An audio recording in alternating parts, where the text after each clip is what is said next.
Hello, welcome to the Occupied Hexcast. I'm Andrew Wardell. Tonight we're going to be playing my game DUSTER, and this is part 2 of a two-shot that I've titled Hell's Own. Hopefully it's not choppy. The video feed got choppy on my end. Just let me know in chat if it's choppy on y'all's end.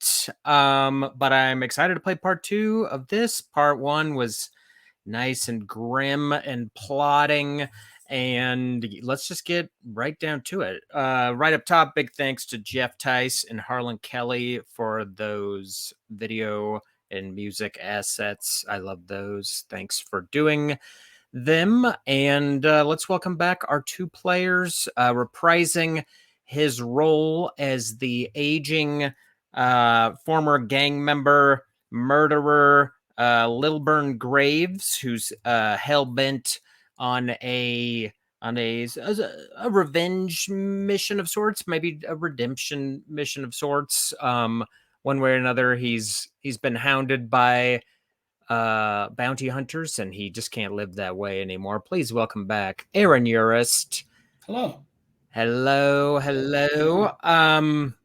And are you you got any big forecasts for tonight's game? Someone's gonna die. That's almost a guarantee. At least one person.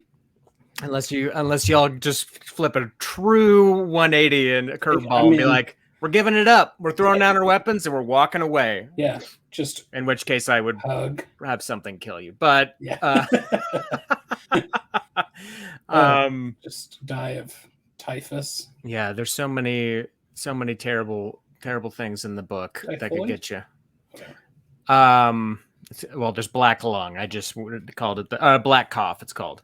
And let's welcome back the other player playing Ashen the Revelator, a very unique figure.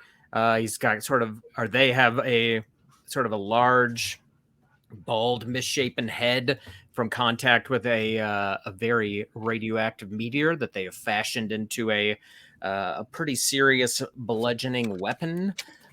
Please welcome back Jason Wardell. Yeah. Grim and plotting. Let's go. Yeah. Jason's in the midst of a turbo thunderstorm, so if we lose them, we'll just have to be patient. Cool. So before we get started, can I get y'all's player pronouns? My character or me personally? You personally. My pronouns are he, him. Great. I also use he, him pronouns. Cool. I didn't want to assume, despite knowing you both for over a decade. You never know. You never know. And your character pronouns are Lillburn as he, him, and Ashen's whatever feels right in the moment. In the moment, yeah, whatever goes in the moment. Yeah, Ashen hears a voice that kind of inspires them to do what they do, and sometimes it's her, sometimes it's him, sometimes it's it. You know, you never know. That's right. That's right. And just to give those watching the extra information as far as the specialties that the quote unquote classes of these players. Lillburn Graves is a slinger, right? Correct. Yeah, like a gunfighter.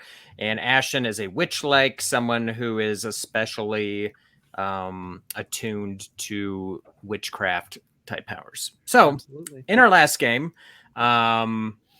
at the end of the game, people said, "Oh, not much happened," which sometimes people say. But I guess events-wise, there weren't a lot of events. But I feel like I enjoyed walking along with you two through this hellscape as you've kind of headed north into this area known as the Cauldron, which, as we know nowadays, is the Yellowstone caldera. But this is post-explosion, and it's just this massive, choking, ruined hellscape.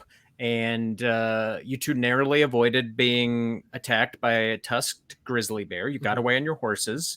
You saw a herd of wild horses You ran into a trader, a hawk of sorts, who recognized Lillburn, but Ashen used their witch-like powers to make the person forget, so they just continued on going south. And then, as you grew nearer to the town of Silvergate, where Lillburn is hoping to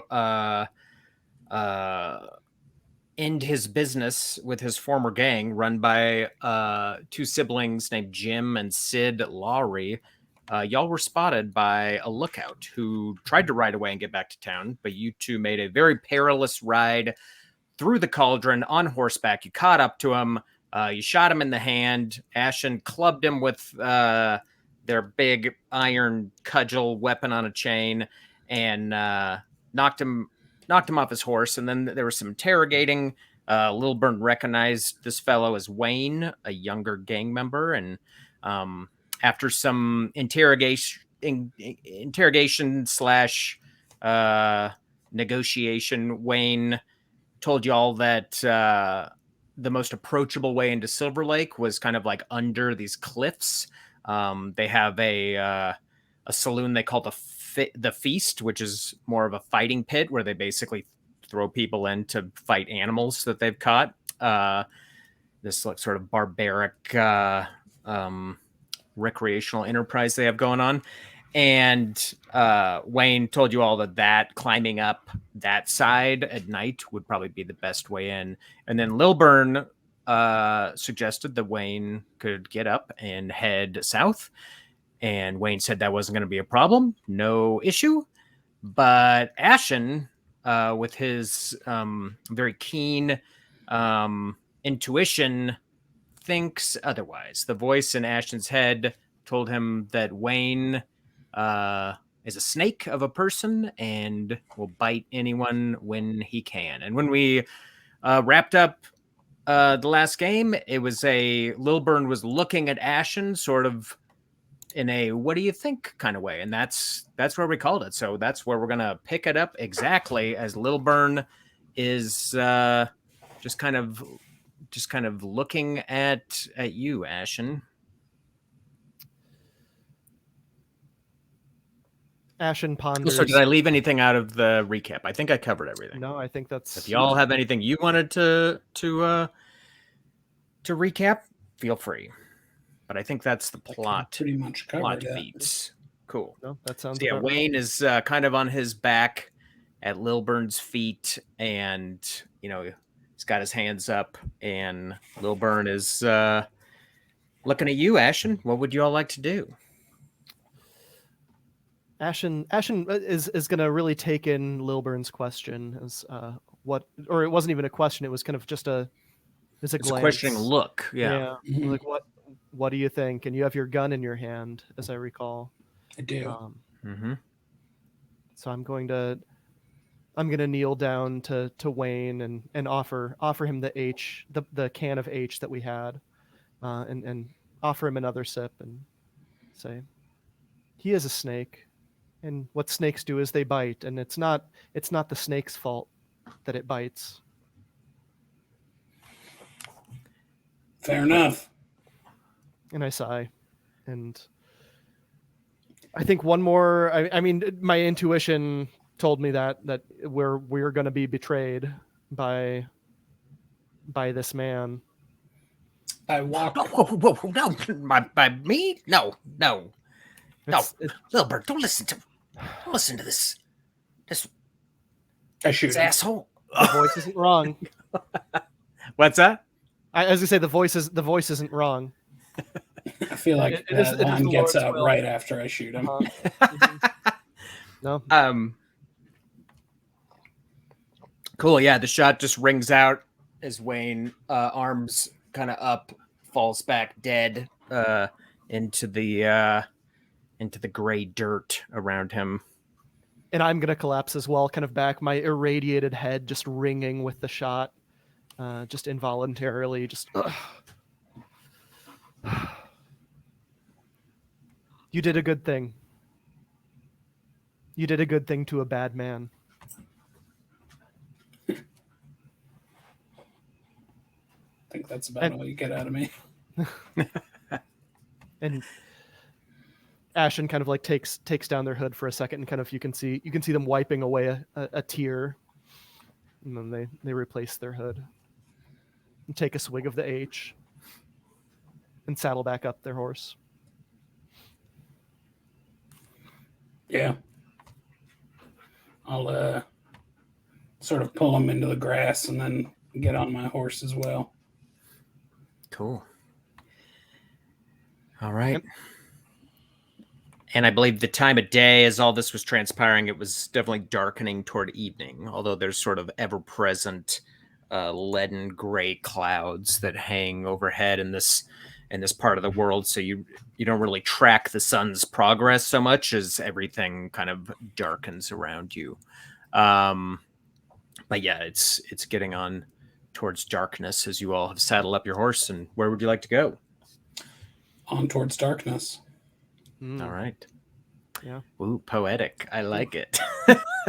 That's what we should have named this episode, but whatever. On towards darkness. Love it.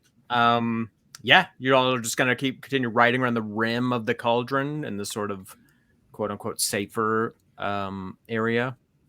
I think so. Yeah. Cool. And while we're riding, I'll turn to Lillburn. He wasn't wrong though. The beast pit is almost certainly the correct way in. Fair enough. I ain't much of a climber anymore, but I can make you better. If you say so. That's the theme of the witchlike. I like it. You nailed it, Jason. You distilled it. Cool. All right. Y'all just keep riding along as the shadows get turned up around you and the light kind of closes in almost like a shrinking pool around you as the horizon gets darker and darker. And as the air begins to marginally cool, lightning begins to kick up from all of the immense heat generated by the cauldron, and you can just see it kind of like arcing. And after you've ridden for about 90 minutes, as the lightning will flash in the distance, you can kind of see some of these jagged mountains. And you know that the town of Silvergate is basically at these mountains. And as the lightning will flash, you can see that some of these mountains, they just look absolutely shattered into like very severe angles as you begin to approach. And both you can give me focus rolls as you're as maybe you kind of slow your horses a bit to kind of take in this sight. That's a 3 from me. It's going to be a 4 for me. A 4 for you, which means I make a fate roll. Anytime a player rolls a 4, then I make a fate roll, which is basically a coin toss, and it goes either for or against the players. In this case, it went for you. As you are looking around Lillburn, you already know that the town is basically dead ahead here on the rim of the cauldron. But as you're looking around, lightning flashes, and you see Wayne's black horse sort of charging wildly to your right, where it's more like plains, and there's 2 men on horseback that are trying to like corral it. You can see that they're kind of trying to like converge on the horse and everything, and you just get like a snapshot of it as the lightning goes up, and when the lightning's gone, it's just like blackness over there. They find the horse, they'll start looking for him. And they'll find him. Lots of folk out here willing to kill a ganger. Not wrong. Not wrong. And it was a good ways off. They were like, it was like small figures. It was not nearby. You can't hear it or anything. And I'll take a second while after we say that, and I kind of like look up at the voice, look up kind of like off to the side, like someone's talking to me, and I nod my head and yes, you're right. And I kind of reach a hand out and kind of like grab Lillburn just for a second and say, but no need to take any chances. Not this far in. And I'm going to make us both untraceable to man using 2 witch points, so neither of us are traceable by human means for the next hour. Not to be the ruinous game master, but since you're we're both on horse, horseback, you would Mhm. actually want to probably cast it on your horses. If you were on foot, you'd cast it on each other. That's fair. Can I? Yeah, we'll just retcon it and say you proactively be like- touch. I you reach touch out the to two like pat horses. Lillburn, and then I instead pat Sylvia. Cool. Sylvia. There you go. If Sylvia and Sparks both are now untraceable to man. Love it. This Yeah, I don't want you to cast it on y'all and be like, "How'd they catch us?" I'd be like, "Because you're on horses."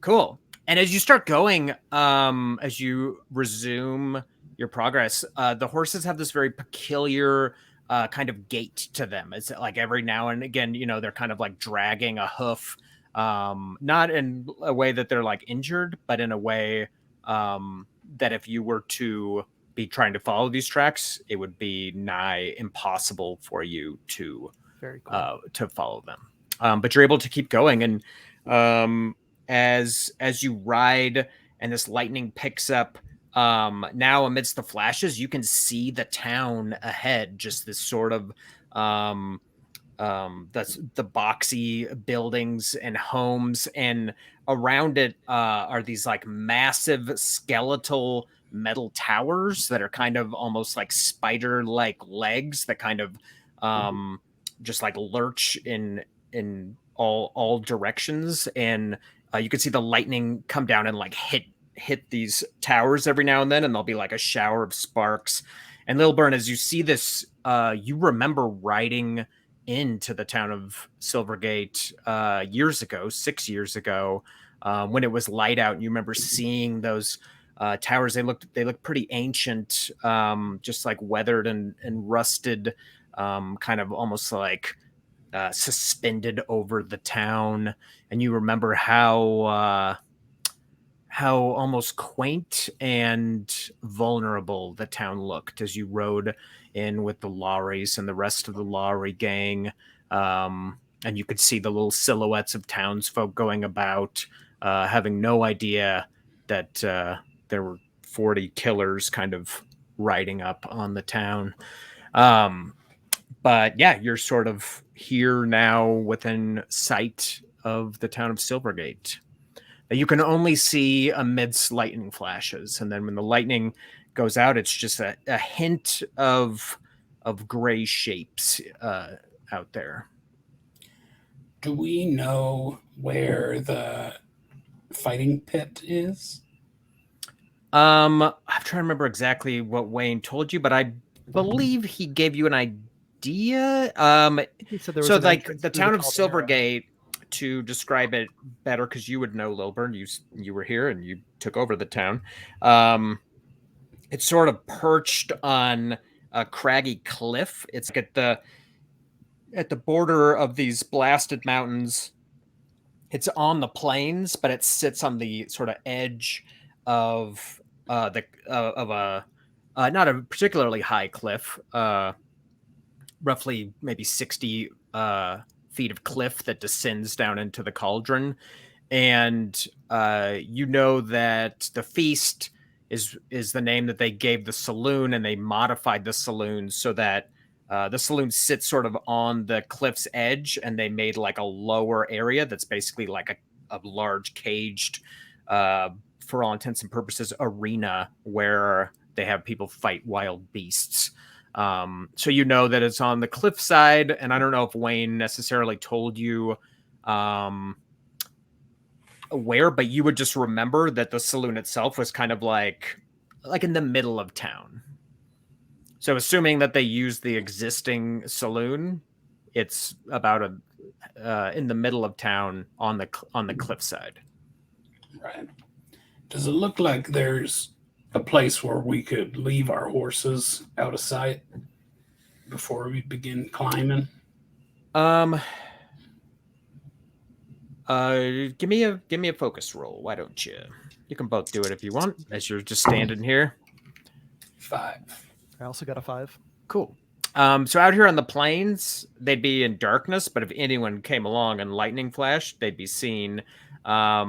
You could perhaps walk them down The cauldron here is steep, but not a cliff. It's a steep grade, kind of you would not want to ride the horses down, but you think you could maybe like walk them at like an angle, kind of parallel to the grade to get them down there.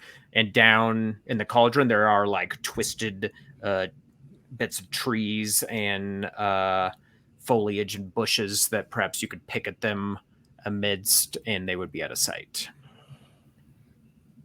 But as you know from our last game, there are plenty of wildlife dangers as well as just environmental dangers. There's uncertain ground and exploding, pressure and heat down here. But I'll just give you this. You both rolled a 5. It looks like if you were to walk them down this slope here, it seems like a stable place in general. It doesn't look like they would get exploded. Yeah. It would just be animal dangers. You should be safe enough until you can get back out here. Are we getting back out? You are. You don't have to keep her, just get a good price for her. Don't sell her for meat or nothing.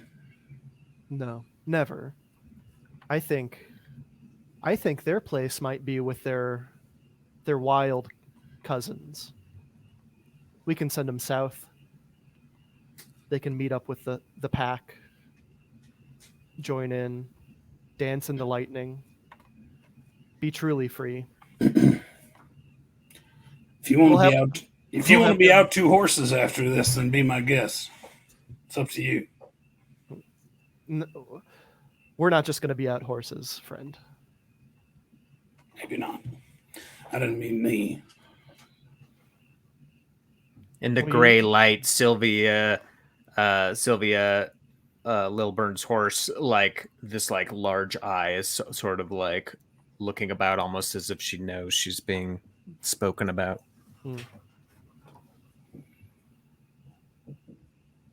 All right, you say me, but you mean we, and I do too. So do not worry on my behalf. We're doing what we were meant to. If you say so. As always, we do say so. I will remove Sylvia's saddle and tack and bridle and send her south. Yeah. Same for Sparks. Cool. Yeah. Neither of you had the horsemanship talent. So these horses were sort of, tame and docile toward you. But like the moment you kind of relieve them of their saddle and tack and everything, it takes no prompting for them to, they kind of like just seem to like take in the situation, and they turn and almost soundlessly gallop away as they're still under the effect of Ashen's witchery, and they're just gone in the darkness. 10 feet out of your sight, they're gone. And you just stand there, and it's pretty much silent, just punctuated every now and then by the sizzle of lightning kind of around you and in the distance at those towers. It's another good thing, Lillburn. It is. Though they don't always feel good. You're right. I'm sure she'll be happy. Yes. I think we were meant to see the wild horses. And I think they were meant to see them. They're better suited out there without us.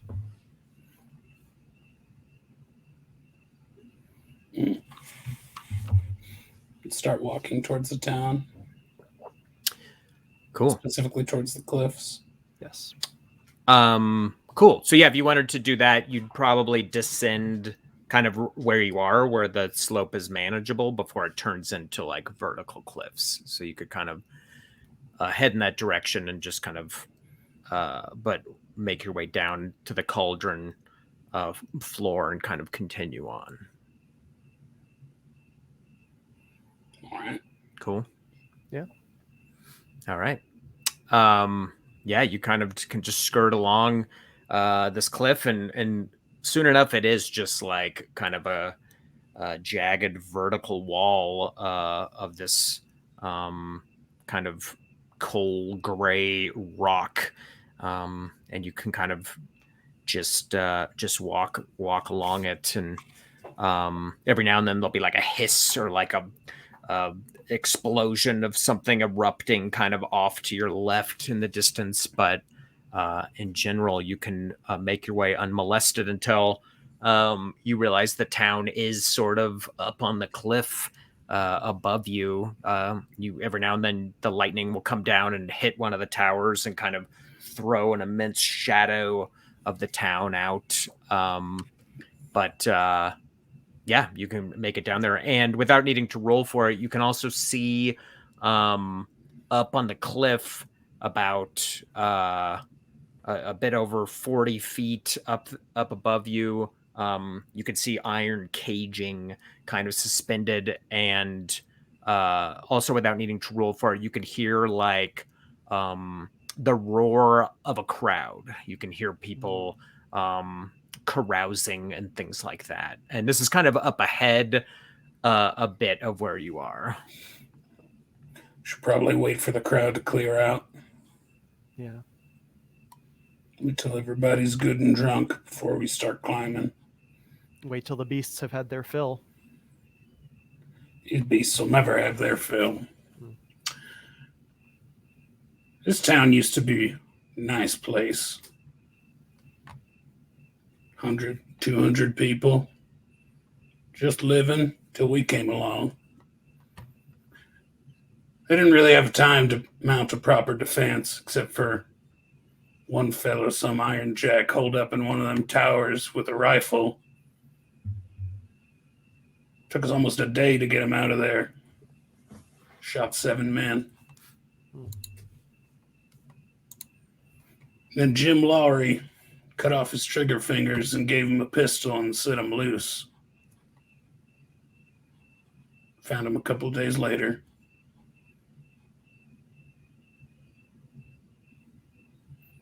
And Ashen's very like wrapped in the story, and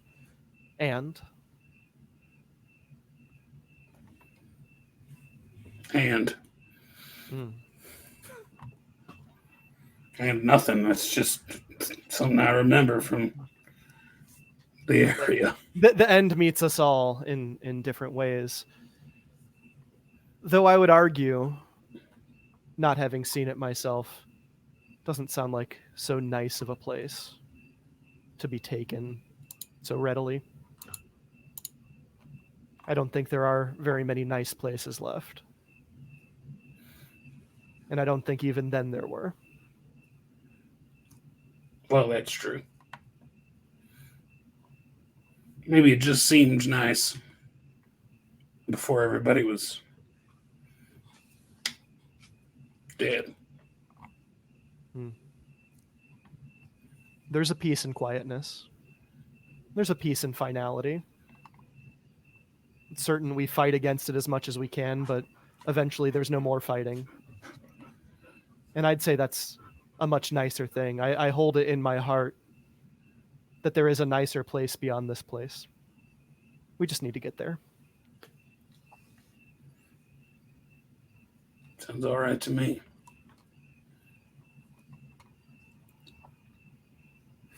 But we don't want to get there too soon.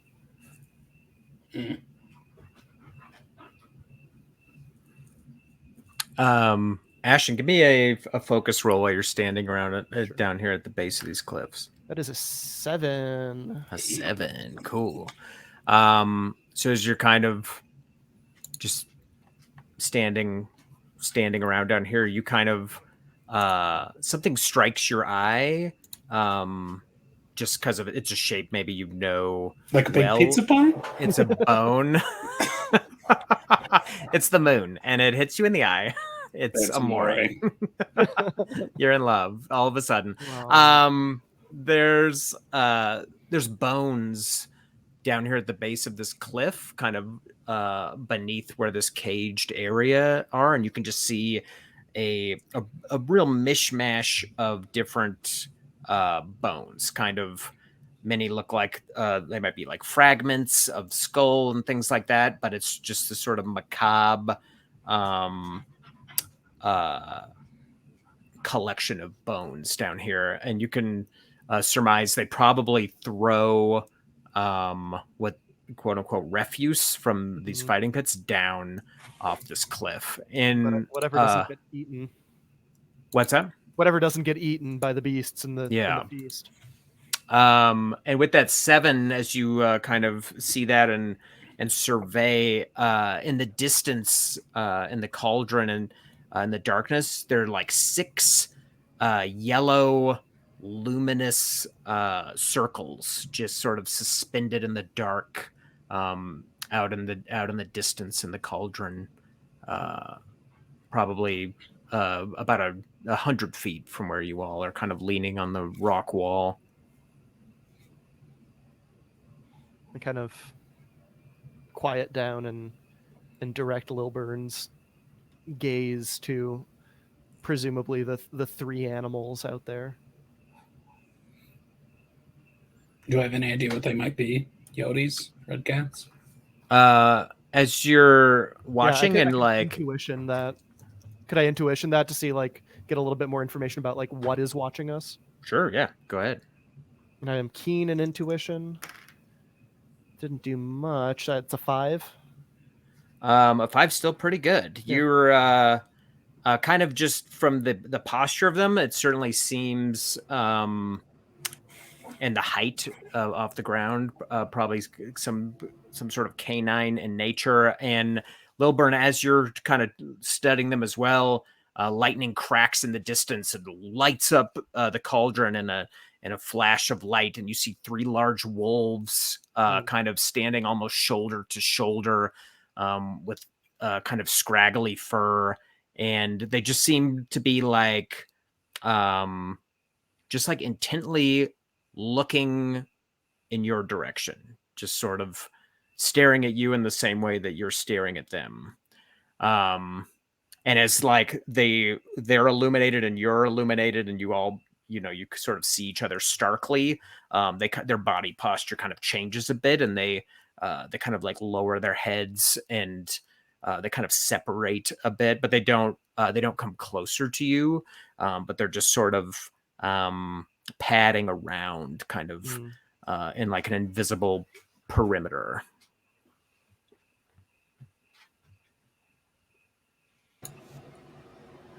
Wolves. They're hungry. Of course. What isn't? Can I see if there's any scraps down here that might still have a little bit of meat on the bone? Sure. Give me a focus roll for really checking it out. Because at a cursory glance, it looks like this is remnants. It looks like beasts come here to feed on them. So, but that's a 5. With a 5, you could find some pieces here and there that have a little flesh and tendon on them here and there. Nothing too amazing, but you do find a few pieces here and there.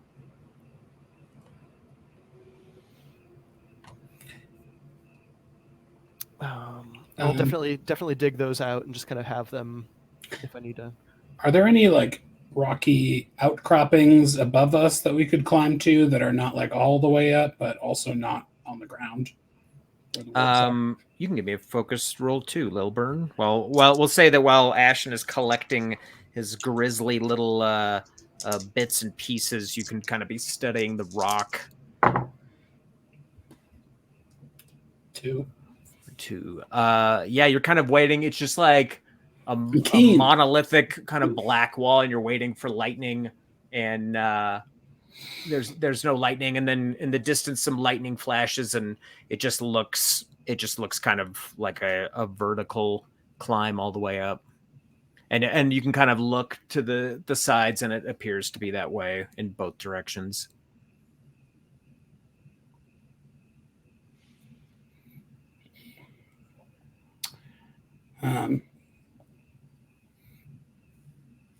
What do you think? I guess we could toss him a couple of bones. Toss him a couple of bones. I mean, I can tear apart my last ration. Oh yeah, I have some rations that I could throw out there.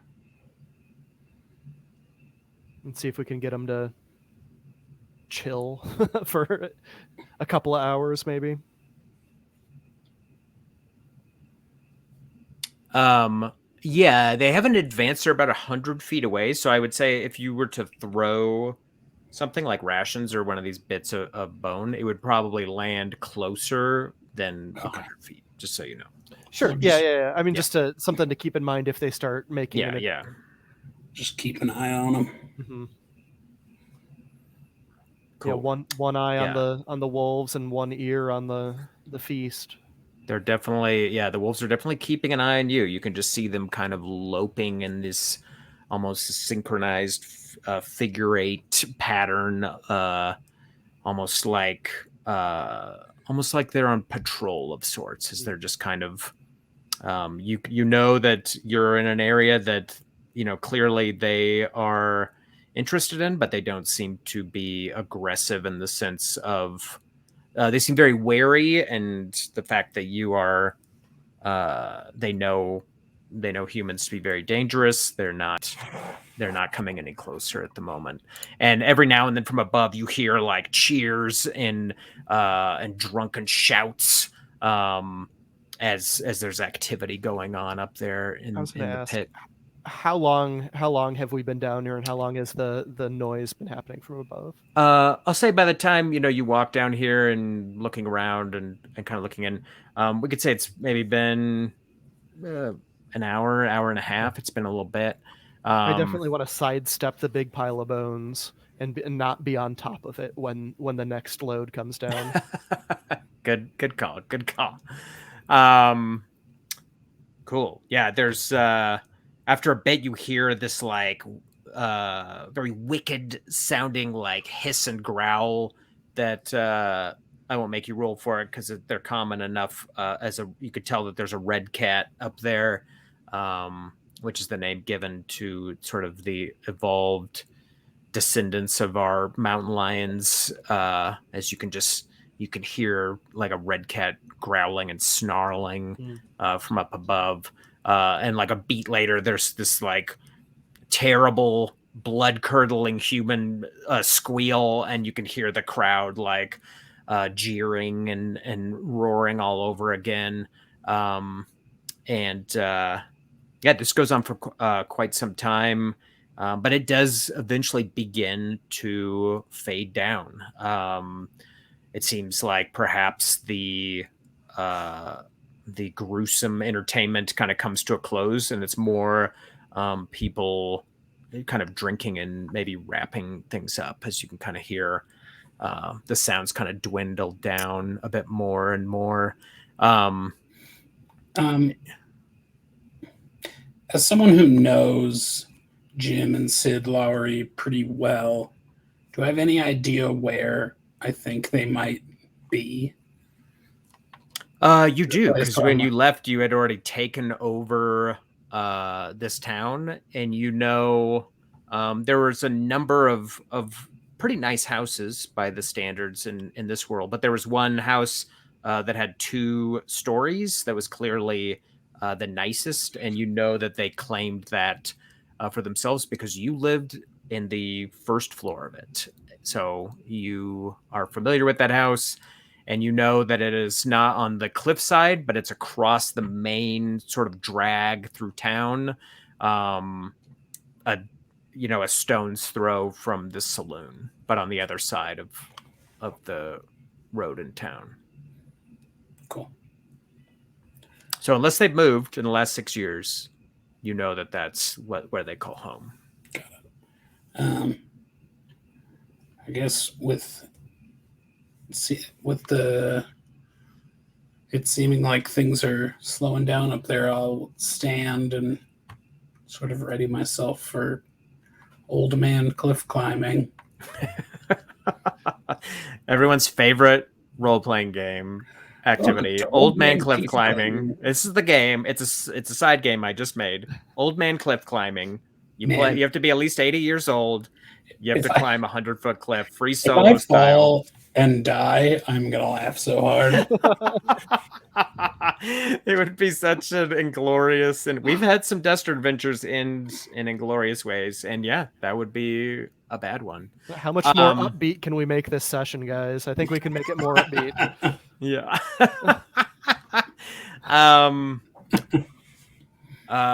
Give me either one of you.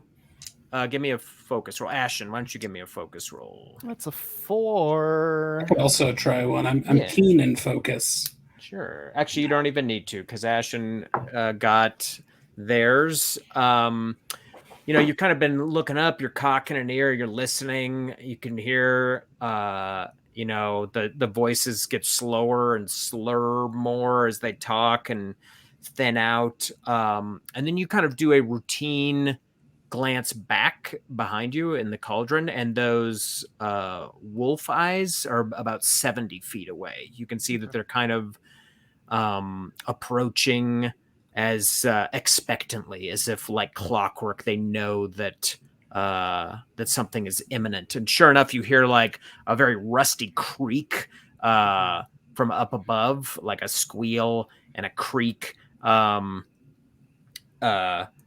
metal, and just like an immense carcass kind of rains down with a huge thump, and you're very relieved that you moved to not get squished. But at a glance, it seems to be the carcass of a large grizzly bear that's been hacked a lot and damaged quite a bit, and it's just this sort of ruinous shape. And you could see in a flicker of lightning these wolves probably about 50 feet away, kind of like licking their chops for this this bear. Okay. I think now is our time. Probably time to go. Cool. You want to begin? You want to begin climbing? I think so. Great. Cool. Yeah, it looks like, just eyeballing it when you look up, looks like it's probably at least 40 feet up. Okay. You can fall 10 feet in this game without getting hurt. So I won't make you roll for those first 10 feet, because it doesn't matter if you fall. You could just try again. Yeah. So we'll put you all about 10 feet up this wall in the dark as you're climbing. And as you climb up toward 20 feet, give me a coordination roll, each of you. Oh, coordinate. Well, maybe I am good at climbing.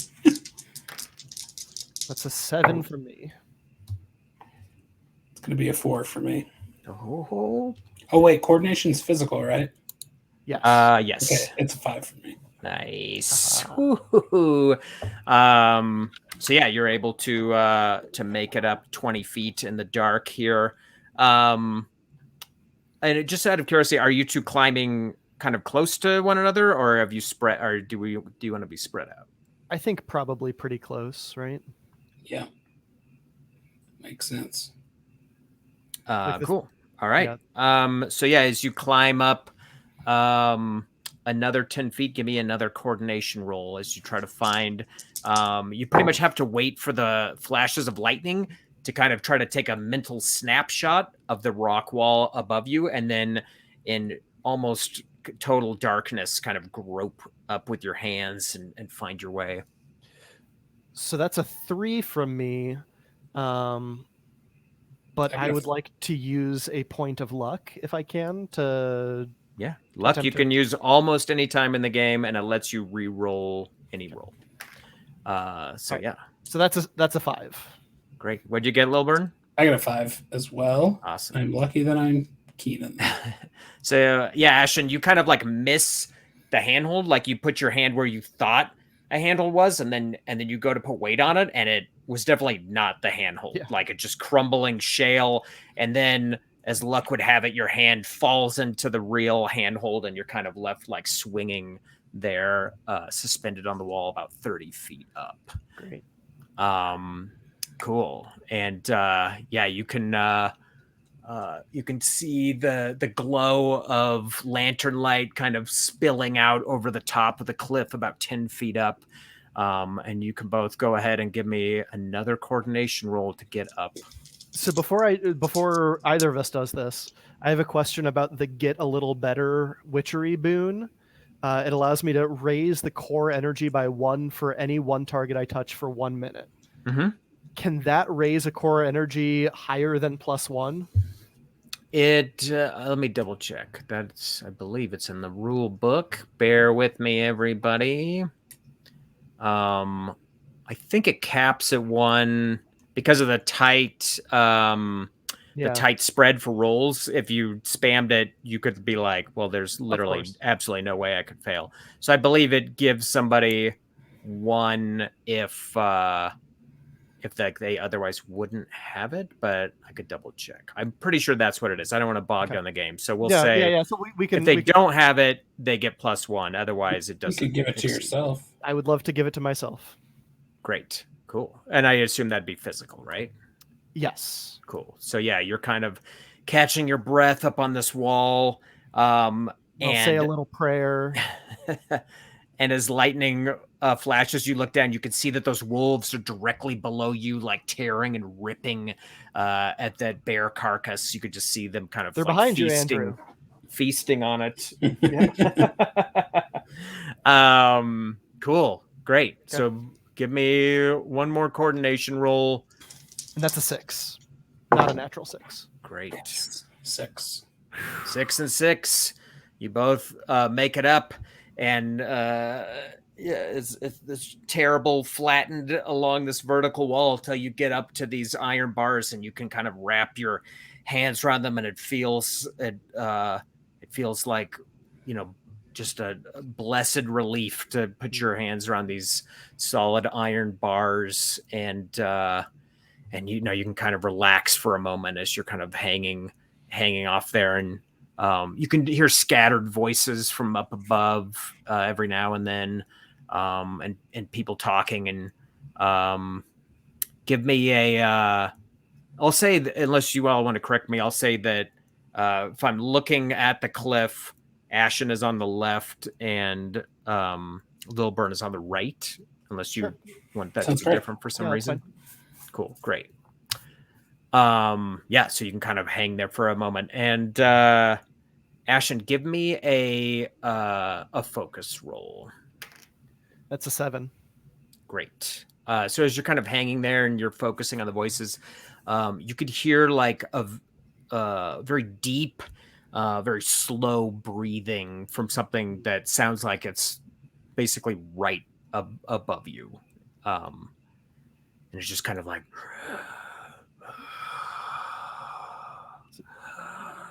Animalistic. Yes. Yeah. We're at the animal cages, which is exactly where we want to be. Good. Hopefully they isn't cages. Yeah, can I peek in through the bars, see if they're caged or just kind of loose? Yeah, you can pull yourself up and see.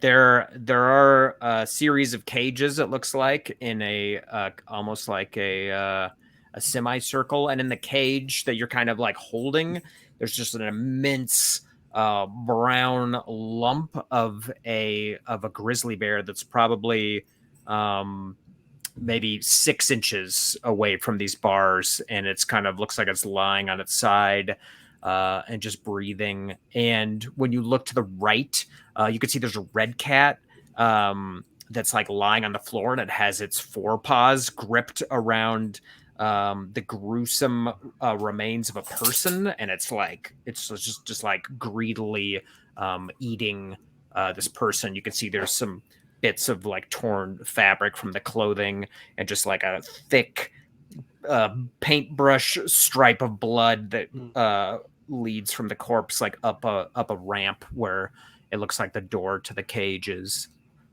In fact, it looks like all these cages are a bit like sunken below like a floor level, and they have like a gate that lifts up from the far side of this ramp.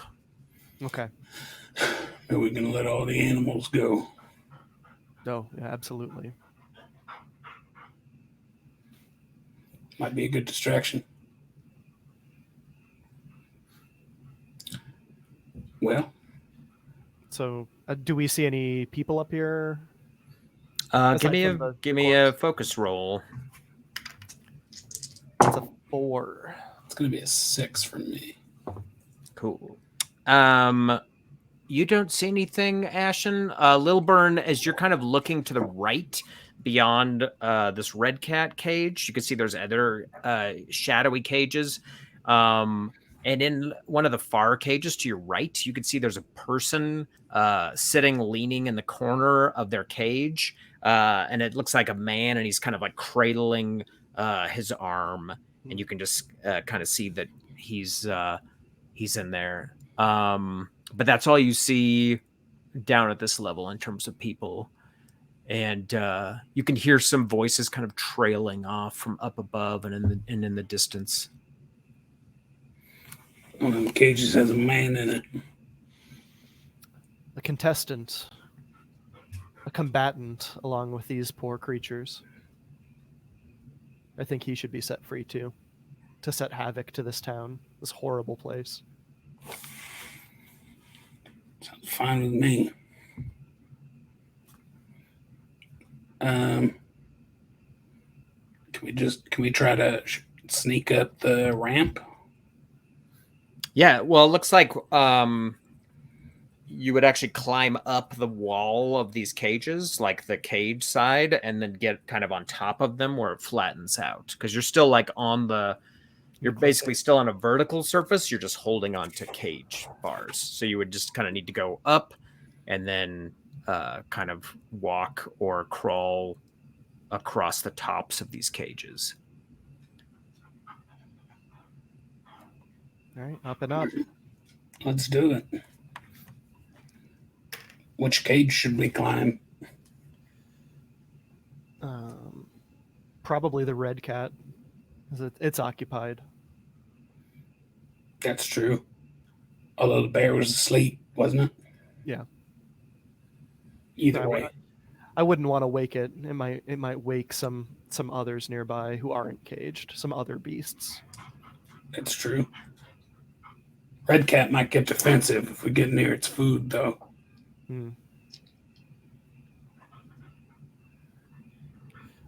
Intuition. Where does the voice point me? Great. That's a 4. A 4. Keen and intuition +1 emotional. Yeah. Every now and then.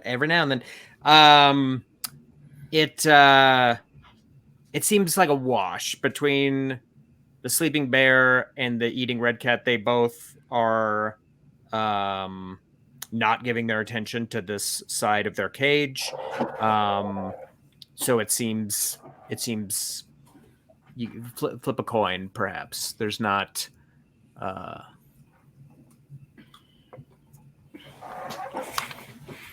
go for the red cat. Yep. I always like cats. So let me just make sure that I understand kind of the geography of this room. So we have the cages with the animals, and on the other side is where there's the gate that kind of like releases them. Yeah, it's kind of. I apologize if it's unclear. So there's like the cliff face, and there's these cages on top of it, and you're all hanging on the cliff side of the cages, which is a vertical surface. And then on the cages, there's a flat top to them, and then there's like it looks like the actual fighting pit floor, and there's kind of like a ragged fence up there as well. But so basically, you'd want to climb up and then across the top of the cages, and then either find an opening in the top fence or remove something to get inside the fighting pit area, and that's where these cage doors are opened. But you can see it from the bottom because you're down at ground We're inside. level. Essentially, we can see inside the cage. Yes, you can see the cages are like iron bars on all sides, including the roof. There is only the rocky floor is solid. I got it. Yeah, over. I think for now, over to the red cat. Great. So you two can climb up. Give me a coordination roll, not for the climb, which is relatively easy, but for how quiet your climb is. It's a 4. That's a 6 for me. Great. So yeah, Ashen, your climbing is not as quiet as you would like. Perhaps it's your large chain iron chain, maybe kind of clamped like against the swings and like bars, yeah. kind of grazes the bar, and you could see the red cat's ears kind of twitch and go back as it's eating, but it does not turn its head away from its meal. You could see by its stark ribs that this is probably maybe a rare meal for it, and it's not going to be distracted. Cool. So you're both able to get up on top there, that cage, and we'll take a quick intermission right here now that you're up here, and grab a beverage, run to the restroom. We'll be back in 3 minutes, and we'll see what happens. You're here now at the town of Silvergate, on the edge of a animal fighting arena. I can't wait to see what you all do next. Thank you all for watching. If you're in the chat, we'll be back in just a couple minutes.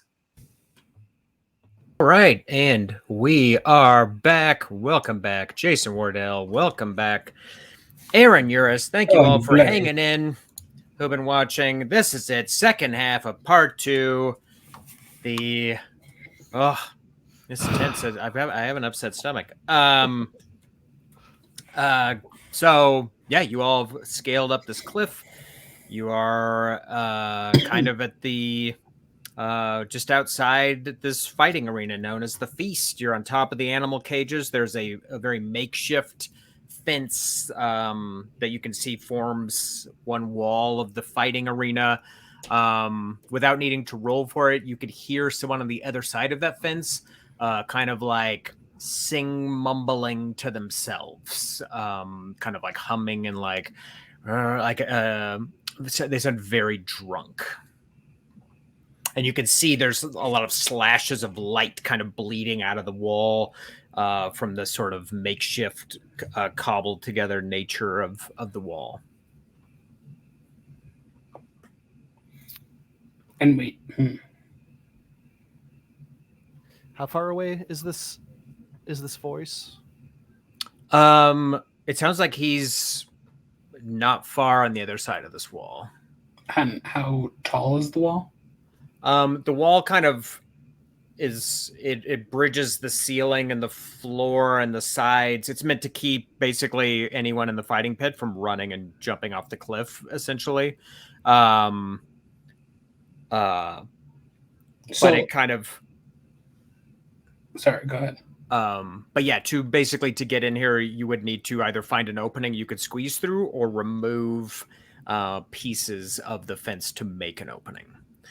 You can just see that it's kind of cobbled together from a variety of like metal slats and like boards and things like that, wrapped around with wire, and you can just kind of hear this voice. Certainly not that far away. And in fact, from the orange lantern glow that's like bleeding out every now and then, it's kind of cut by, you can tell that there's like a person moving around inside there. So this person is inside the fighting pit? Yeah.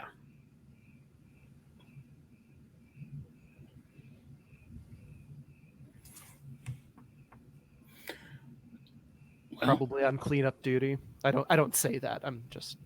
And the only way forward is through this wall, or... Yeah. I guess I'll look for a piece that can be potentially moved. Cool. Make ourselves a path. Great. Give me a focus roll. And so I shall. That is gonna be a 5. A 5. Cool. You see, there's like a fairly wide board that seems like it's kind of been secured with a few loops of baling wire that it looks like would not be hard to remove, and it would give you both of you could fit through an opening of that size. And as you're looking like through a little triangular wedge in the fence, you could see a figure inside the pit. You can kind of just see his back. And as you have guessed, it looks like he's on some kind of cleaning duty. He has kind of like a a rickety shovel that he's kind of like scraping around on the floor. And every now and then he stops and he pulls a bottle of firewater out of his back pocket and drinks. And Lillburn, at a glance, you recognize this man. His name is Willie. He's an older man who is also in the Lawry gang. He's covered in blue tattoos, just like every manner of kind of like shape and ring and design. And he has very long hair. Some of it is in braids, and some of it is it has been dreaded together, not in a modern sense, but in the way that hair dreads together when in it has been you live in the apocalypse sense. But you this is an old timer named Willie. You know him as a notorious drunk, and he's kind of singing to himself and kind of scraping the floor of this fighting pit and stealing swigs of firewater every now and again. Okay, I have a few questions about Willie. Hit me. Some of these, I don't know, you might want to roll for. Some of them, you can just tell me. Great. Do Willie and I, we know each other, presumably. You both rode in the gang, yeah. We've probably known each other for a long time. Mm-hmm. Are we friends? As far as friends in the gang, I guess I probably didn't have a lot of friends. I guess it could be you were like the sort of the death's hand of the gang. So yeah. I would reckon most members probably kind of kept you at a distance, but like all good drunks, Willie more than most would probably have been friendly with you because he's at least 15 years older than you and didn't really seem to care if he lived or died and seemed a little more comfortable around you than most of the gang. But he was also a notorious crank and a very unreliable drunk. And you can reckon that this is the only job he can pretty much get here in town is scraping out the viscera in this fighting pit to keep himself, ankle deep in firewater. Is that a helpful answer? Yes, it is. It sort of answers my next question. I was going to ask if he was a capable fighter. It sounds like he is not anymore. He's more of a cleanup man. If somebody's crawling around wounded, Willie's the sort that comes in after and puts him down, but never a particularly imposing. And you could see that even in the 6 years that you've been gone, he's very thin, almost like skeletal. He's wearing these sort of coveralls that are stained with gore. You can just see he's covered in tattoos. He was covered in tattoos when you knew him. All right. But he has his back to you, and he's just cleaning up the floor, basically. I guess we can't really be talking. I'll sort of... he's like singing and humming to himself. So it's not necessarily silent, but he's pretty much the only one making noise, other than the mountain lion crunching away kind of right below your feet. Cool. I will sort of indicate towards this board that we're going to have to move. I will kind of indicate back, kind of like a wait, and kind of gesture to his drink, like he's going to keep drinking and he's going to pass out or leave. He's not going to find us here, and if he does, that's kind of it for him. Do you see him? You would see him, Ashen. Probably. Maybe I'll just take a seat and just kind of indicate that I'm willing to wait.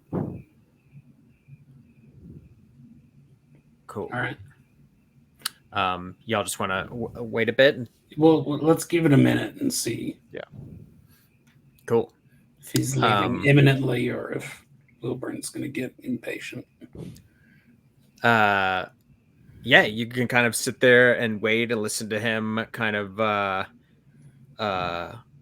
singing and humming to himself, and eventually kind of a coarser voice hollers down. It's like, "You about done down there, Willie?" And he's like, "Yeah, relax." And he's just scraping the gory floor leavings kind of equally into each cage, kind of, and kind of just like surveys his handiwork, and then he leaves. You can hear him tromping up some metal stairs on the far side of the room, and you can hear a dim bit of conversation up somewhere beyond up those stairs, and then it's quiet, save for the wet chomping of the red cat below you. The fleshy chomping. Yeah, you can hear bones splintering and marrow. And I'll say to Lillburn, he is no innocent, but we would have given ourselves away. Probably. And kind of like stretch and like get up like you with my chain kind of coming with me, strangely silently, as I am talented in sneak. The chain kind of moves with me in a fluid way, and I kind of move toward the board that Lillburn indicated and start to undo it. Cool. Yeah, there's no one around, so I won't even make you roll. You can remove the baling wire if you want, and the board comes free, and there's plenty of space to come through. All right. And as soon as you're on the other side, you could kind of smell it before, but once you're in there, you're just kind of like assaulted by this like just this nauseating stench of just like raw meat and guts, and just like, oh, I just smell it's just heavy in the air around, and you can just see the makeshift fence all the way around is kind of like splattered here and there with blood, and there's like claw marks in it and stuff, and you could just kind of sense the enormity of all of the grisly violence that goes down in here. Yeah, both grisly and grisly, actually. You go to jail. All right. Yeah, I guess we'll keep making all our God's way forward. Creation in this room, God, in all its forms. Yeah, the room is circular in nature. The where you're standing there's cage doors. It looks like there's doors on either side, metal doors on either side, to the left and to the right, and on the far side, there is another kind of metal sort of chain link style door, and there's metal stairs that go up, and that's where Willie went. Willie went up. Yeah, and then on the second floor, you can see there's basically chain link all the way around for like the spectators to watch everything, but there's currently no one up there. You can just kind of see a flickering orange glow from the oil lanterns up there. Okay, yeah, and that was gonna be my question. How's the lighting in here? Down where we are, is it pretty dark? It's dim but not dark. There are like oil lanterns kind of mounted up along that second level. But if someone were to come over to the chain link fence and look down, they would probably not have a hard time seeing you. Okay. There's a full moon. It's canon. A murderer's moon. Oh, how close is it to the witching hour? I'd say it's probably 2 hours away. Okay. And that's with a pretty generous hand wave. Okay. I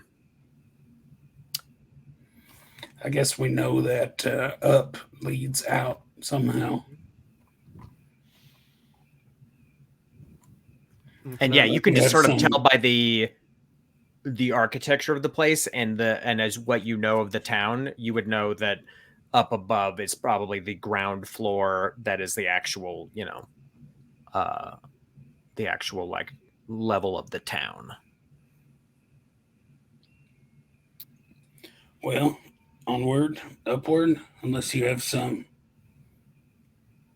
preternatural inkling of where we should be going. I do. And it's for you to stay here for one moment at least.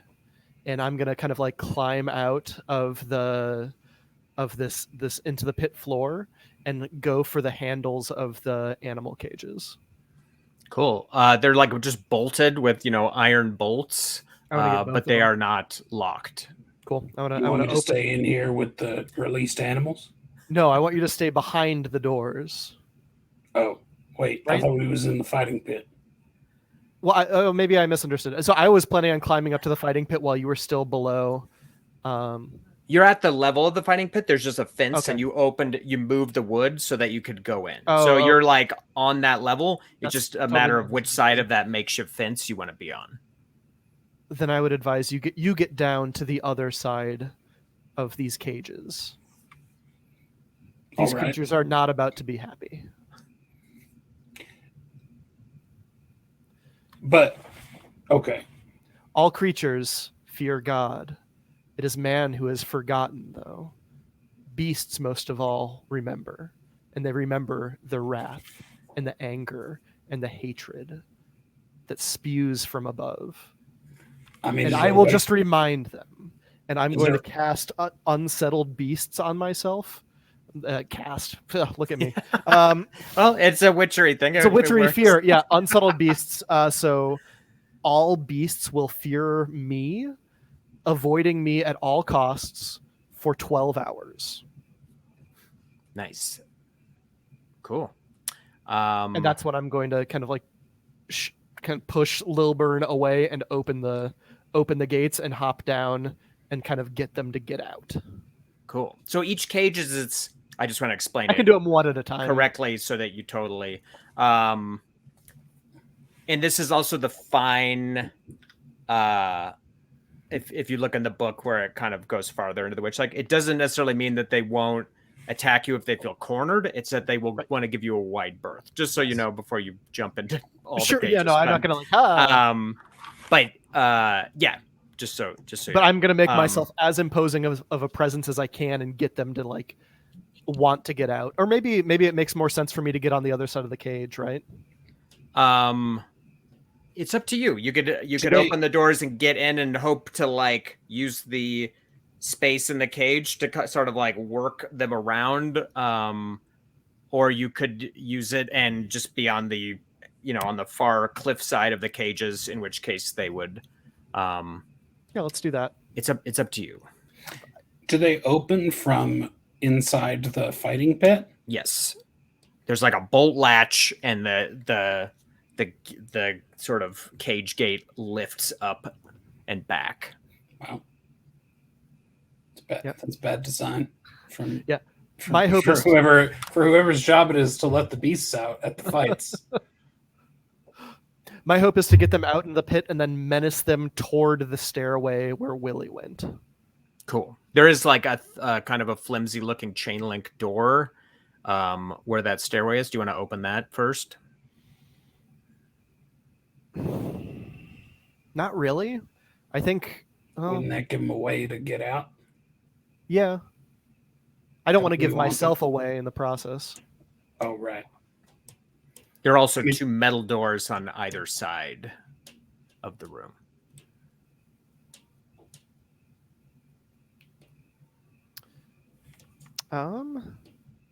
So yeah, I'll try to get the chain link door open. Cool. Yeah, it's not hard to open. It hasn't been locked or anything, so it kind of just very swings, gently, like swings open. push it just a little bit, giving Cool. some egress for these beasts when they get loose. And then yeah, I'll climb back down behind the cages, and after having opened their cages, Cool. and menacingly gesture at that. And I can roll a coordination to climb back down a little bit. As you open them, you see that on the far side where the bear was, there's another red cat in that cage, and you can just kind of see it as it's like as you approach the door. It's like it's clearly pissed to see you coming near, and it's kind of back in, even without your having used your witchery. It's just sort of like looks very angry. It has like a real one of its ears is clearly been cut so it's just kind of like half. It's just like a little wedge of an ear. But yeah, you can open up each door. You can give me a coordination roll to see how quietly you could do it. They're heavy iron grates. So that's a total. I rolled 2 1s. Okay. So I mean, those are 2 zeros, right? I don't have Yeah. anything in physical. So yeah, it's a noisy business. The iron squeals, the hinges squeal, it clinks as you are putting them down, and all you can kind of do is I'll just try to do do it fast. Yeah. Yeah. But you get you're opening up every cage door, right? Everything. Yes. Cool. So even the one with the person in it. I'll leave that one closed for now. Okay. He's just sort of like watching you. He doesn't understand like what's happening, and he's just kind of, you can see he's so there's something very wrong with his arm that he's cradling, and he's just like watching you with a mixture of like curiosity and fear. Like, what are you doing? Like, do you work here? What, you're just sort of this like hooded figure who's going around opening up these cages. And No, I'm leaving him alone. I'm not even acknowledging him. Great. So you want to go back, and the animals are stirring. You know, they usually when this happens, they're prodded out. I'll just tell you this, but you didn't watch it. But men come down with these sort of like long 10-foot kind of blunt tip spear type pitchfork type things, and basically stir them. I have my staff out. And yeah, so you can go back, and you wanted to kind of scare them from the back of the cages, right? I make myself as imposing a figure as possible, just exuding pure witchery and anger. And I will make you roll, because it would be so fear sad of God for you to fall. Yeah. Cool. I mean, I can roll it if that makes it interesting. If you fell 50 feet after doing something so cool, I'd quit the game. I would just leave, and you two could just visit. Cool. So you open them all up, and yeah, you kind of like get back to the cages. It's not hard. Like I said, it's iron cage. Like little kids could climb it. You can climb it, and you cast that witchery on you, and it's you could just see all their nostrils kind of flaring, almost as if like they're catching a new scent. And the bear, who's kind of closest to you, kind of like rolls, and it kind of like opens its like small eyes and is like sniffing, and its like eyes widen, and it kind of like and it kind of like almost jumps to its feet and like shakes itself off, and like rumbles a roar that kind of like reverberates both of your sternums as it just kind of charges up the ramp. And that red cat to the right, it's like also like hissing and kind of snarling, and it's like dragging the corpse up the ramp with it. It's just the upper kind of rib cage of this figure, but it clearly wants nothing to do with you. And you could see farther out that that wedge-eared red cat is sort of bounded out, and is like, and it's kind of hissing, and it's like looking at the grizzly bear and kind of like recoiling, and like, it's like face is all twisted up, hissing with its like paw up with a claw. And the bear, which is nicked and pockmarked with a dozen battle scars, is kind of like growling and like roaring at it. And as you watch, a figure comes to the top of the stairs. He's got a leather vest on, and kind of like a cocked hat, and this very greasy kind of stringy gray hair. And he kind of looks, and he's like corking a bottle. And he just like, you see him cork it slower and slower as he's kind of processing what he's seeing.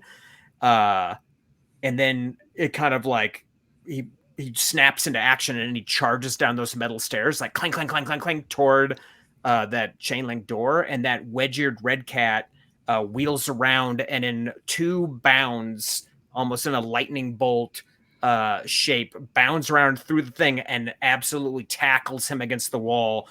There's just this like thump, and you just see kind of like flailing limbs as this cat is just like biting his face and neck as he doesn't even get a scream out as he's getting like crunched and crunched away.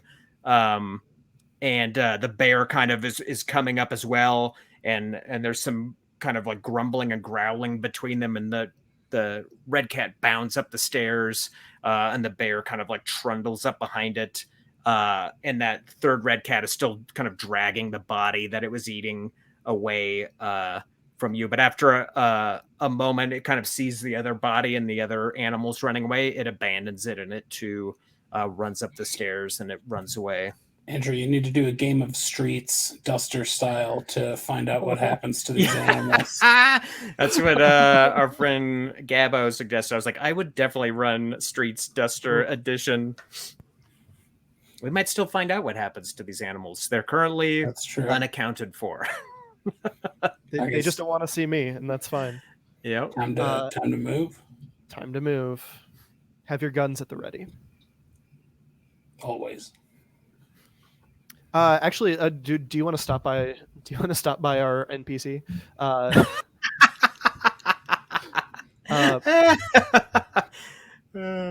What have you to sell, shopkeep? I will kind of like clank at the guy's fence. Your crime. What? Your crime. I didn't do no crime. Why are you here? I just came down. I was looking to trade and walked into town, and folks seemed friendly enough, and they got me good and liquored up. And next thing I knew, they threw me down here. Yeah. Maybe fight a fucking bear.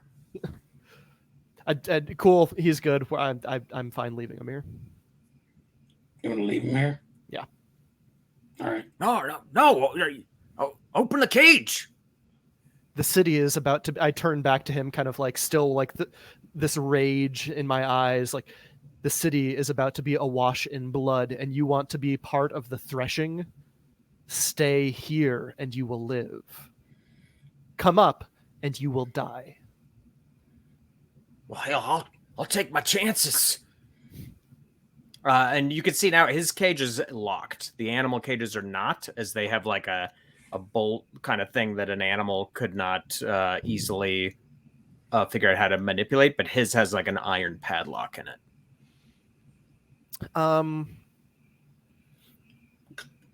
Can I hit it? I mean, can I try to break it with my staff, just like out of pure frustration and having a conflict between what he's saying and what I'm feeling and what my religious fervor has in my head? I just want to like smash the lock.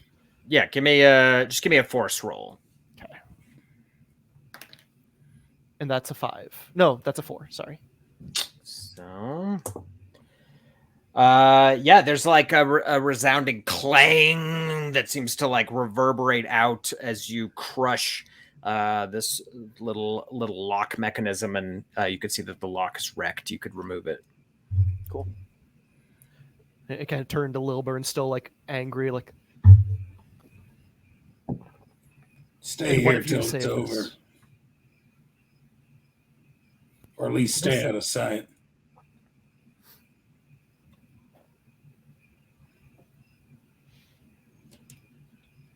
Nope. Hello? Yep.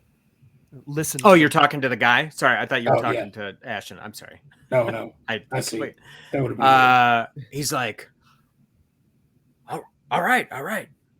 And he kind of like reaches with his good hand and like fumbles the lock out of the thing so he can like lift the gate. He's like, all right. Do we have a spare weapon we can give him? I can't imagine we do.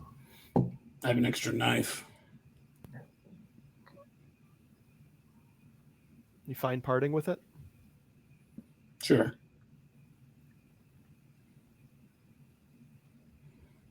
Yeah, I'll toss him my extra knife. Cool. Yeah, he grabs. He's like, all right, thanks, Get Sean. on to that now. I'll get you back. We ever see each other out there? Sure thing.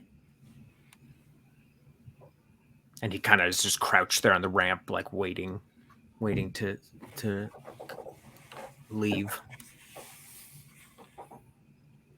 Let's move. All right, y'all want to head up? Onward. Yeah.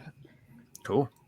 Yeah, you can walk up those. You can kind of step over that barkeep's horribly mangled body. Like a lot of his face had just been like absolutely removed, and it's just a sort of like slack-jawed skull from like the nose down, and his like neck has all just been opened up by the savagery of that red cat attack. And you can kind of step over him and go up the stairs to the proper kind of saloon floor level. And it looks like there's like the main double swing doors kind of in front of you, and then to the right, there's a wooden door that has been like just smashed outward. You can just see like splinters of the door kind of out.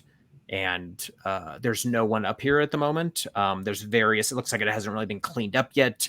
There's puddles of alcohol and empty bottles and things like that. Does it look like everybody just got chased out by wild animals?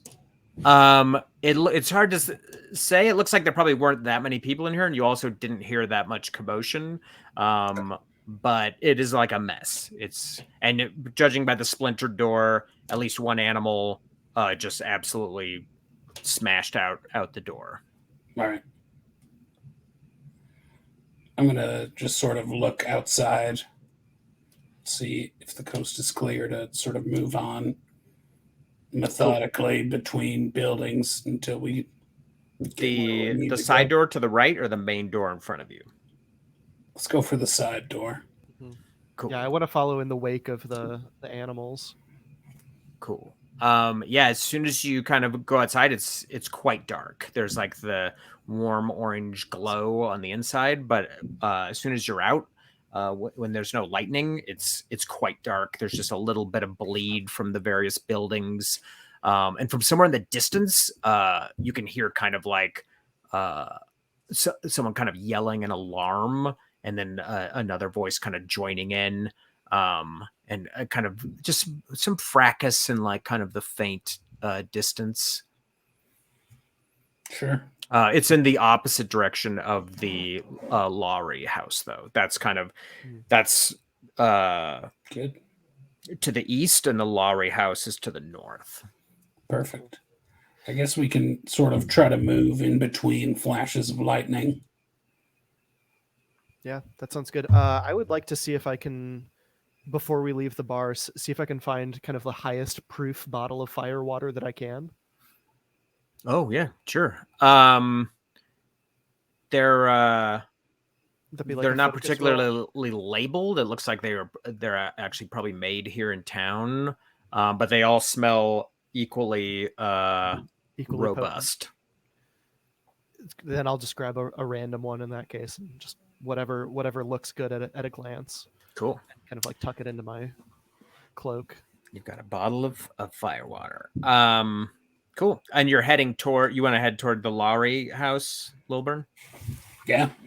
Cool. Yeah, so you can kind of creep up the space between these two buildings and come to the main drag through town. You can just kind of see in the very dim light, and then some lightning flashes kind of behind you and lights up the town, and you can see the house, the 2-story house where the Lawrys stay, and you can see 3 figures out on the porch, kind of sitting, and there's someone like kind of carrying on in front of them, and who you recognize as Willie. He seems to be talking to 2 people out on the porch, and then it's dark again. The lightning, just you see that in a flash. All right. And the 2 that Willie is talking to, do they seem like they're guards? Perhaps. You just see him for a I don't think the snapshot, would be but talking to Willie.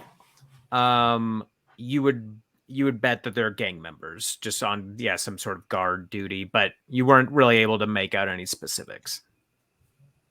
All right. Maybe sort of indicate towards the back of the house.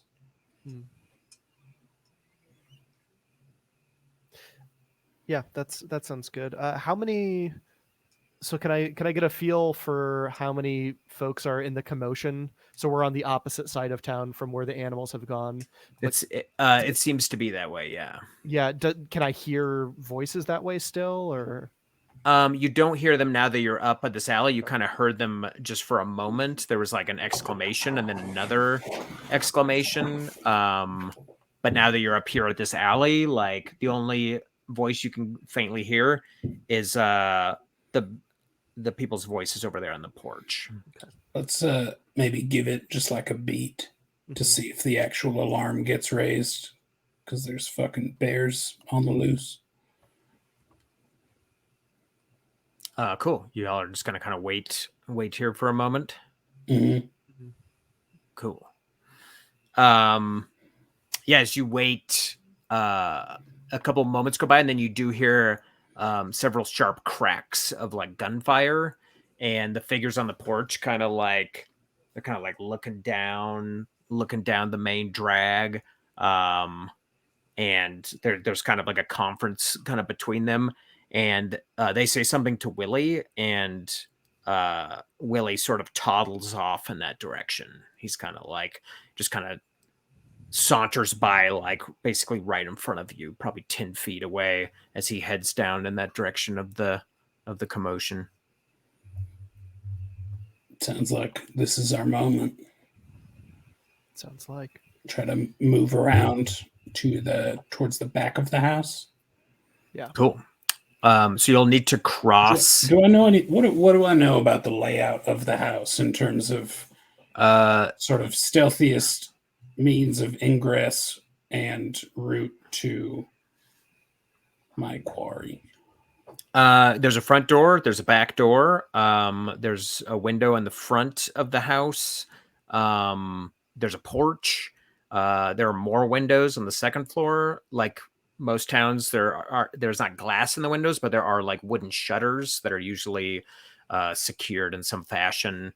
But you would know from living in the house, probably going in the back door, assuming that there's not a fella sleeping up against it on the other side, would probably be the sneakiest way in. All right. Unless you had a means to climb up through an open window on the second floor. I mean, we could. We climbed Got a a whole 10-foot fucking train. cliff. These are just sort of like sheer wooden buildings. Yeah. Let's do the back door. I've been with that. Cool. All right. You're just going to need to run across this dark main drag, and I'm going to make a fate roll to see if lightning flashes as you're both going to run across. Cool. So you begin, running across, you sneak across and make your way across, and you're just about to the other side when lightning flashes from west where the mountains are and kind of throws these long shadows out. And just for a minute, you're sort of like frozen in this snapshot. And then it's dark again, and you're able to go in. And the two figures on the porch did not catch it. You can hear them talking. They're kind of like ribbing each other, and they're kind of discussing the gunshots, and they do not seem particularly alarmed. They think no it's probably interruption when we walk. Like they don't even register that anything moved by them. no. They both rolled terribly. They had their chance and they missed it. They're too busy kind of discussing. This is a very violent town, populated pretty much exclusively by really short-tempered, murderous people. So gunshots in the night and yelling is not actually that weird of an event. But they did send Willie down to check it out. But they don't seem particularly worried. And now you're on the correct side of the street, and you can kind of make your way to the back of the house here. Yeah. And there is a door, as you know, there would be. Is it locked? If you try it, it is indeed locked. And you would know from living here, there is like a little iron swing arm on the inside that locks it and prevents it from being opened. I used to live on the first floor, right? Mm-hmm. Did my room have a window? Maybe a window that I'm familiar with opening? It did not. The way that the buildings are sort of so close to each other and built up, like a window, you wouldn't get any sun in it or anything, and so they're generally not constructed with windows on the sides of the houses. Okay.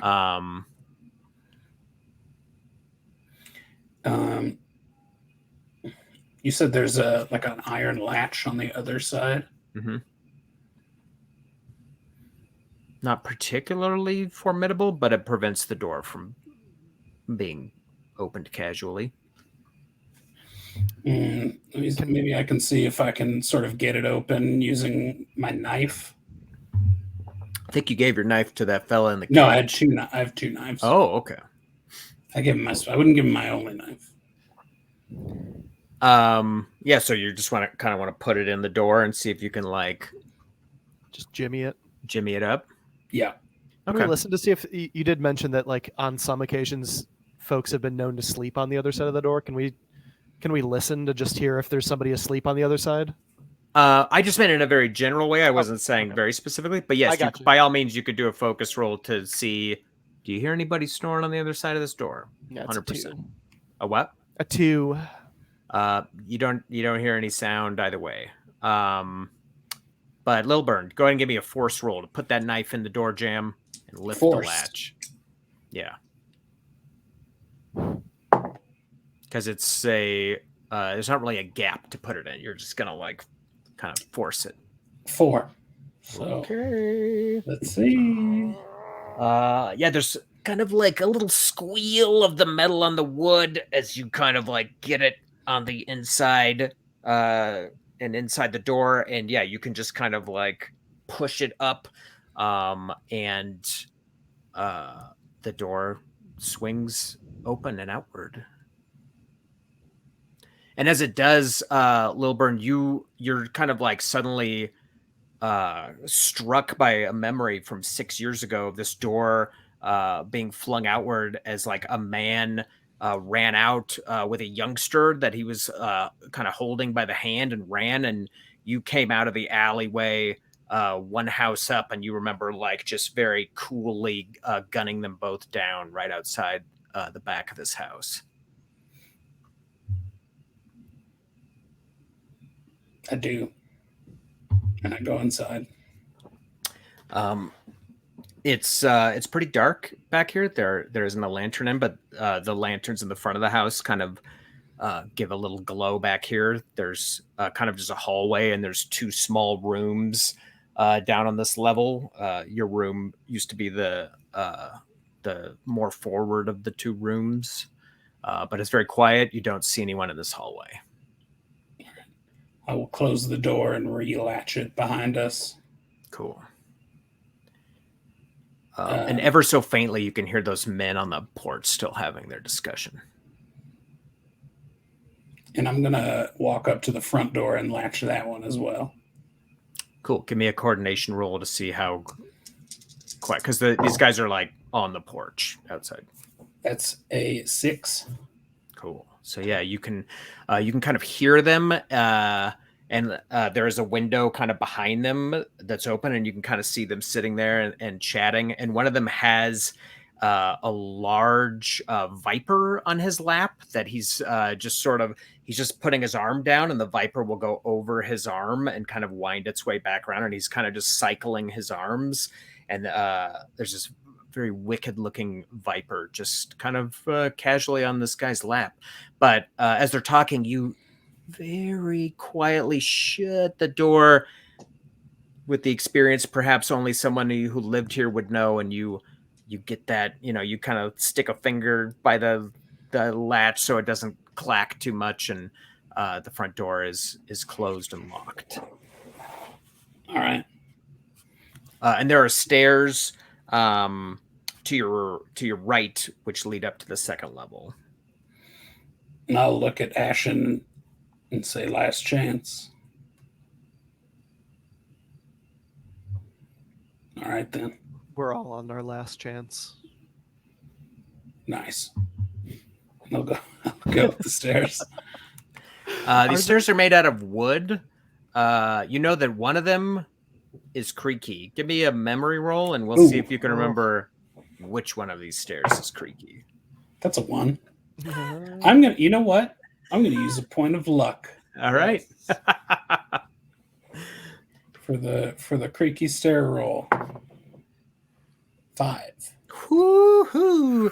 Yeah, you start up the stairs, and just before you put your foot down, you remember this first stair is a real squealer, and you manage to kind of step over it and make your way upstairs.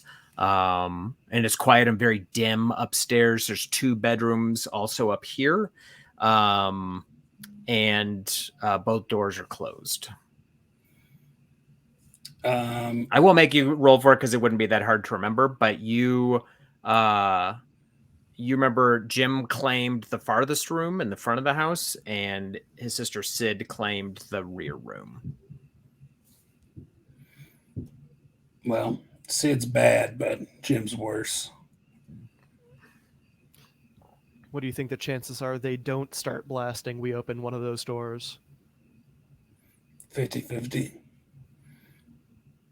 Depends on how much they've been drinking.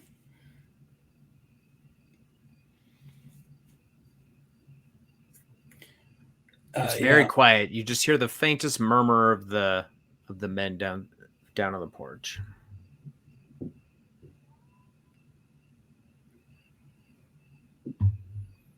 And I will move to open Jim Lawry's door. Great. You doing it quietly or just going on in? I'm going in. Cool. As he does so, I'm going to say, "This is your moment. This is your time. This is what you have been meant to do.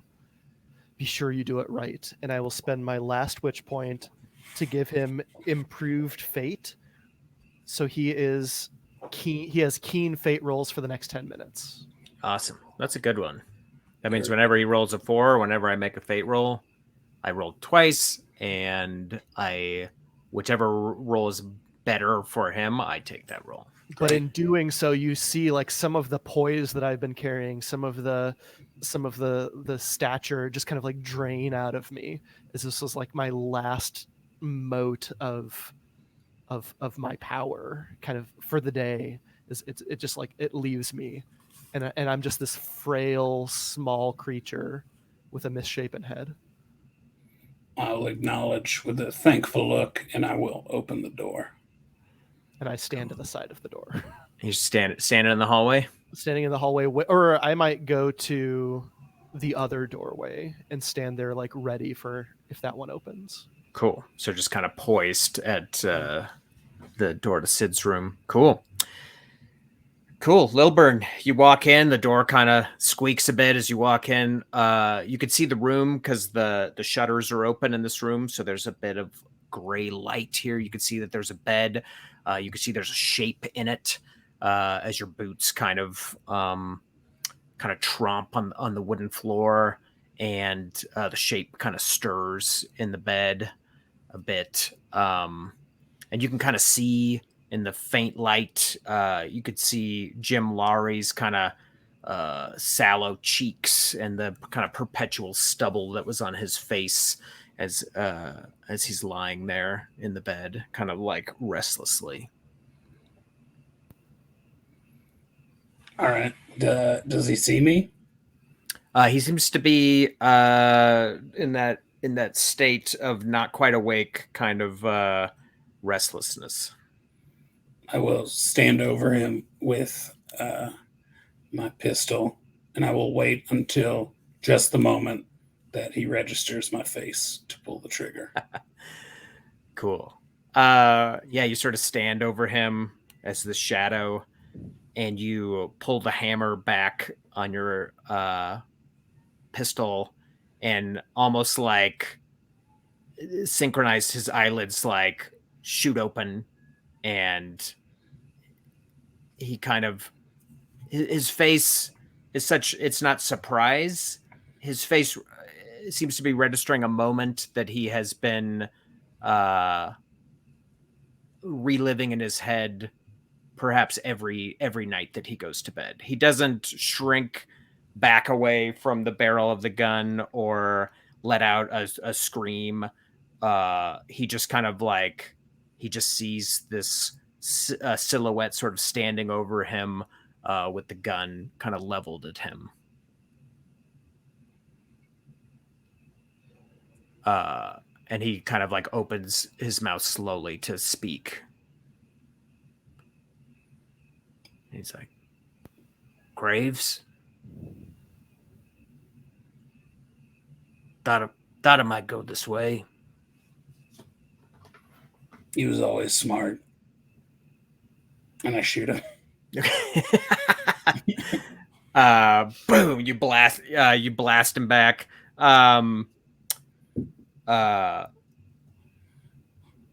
he kind of like sprawls back in the bed there. I won't make you roll like a damage roll or anything since cinematically it makes sense. But there's like a shout of alarm from downstairs, and you, Ashen, you hear like feet on the floorboards from inside the room that you're standing outside, and the door is flung open, and a woman with gray hair that's separated into two braids comes out. She's got like a shotgun, and she kind of is going to walk right in front of you. And that's exactly when I want to execute my deadly ambush trait as part of sneak, and just like Excellent. bash with the full weight of the heavy iron at the end of my chain. Just I want to. Cool. I'm swept up in the bloodshed of the moment. So you will roll for your action points. You roll 2d6.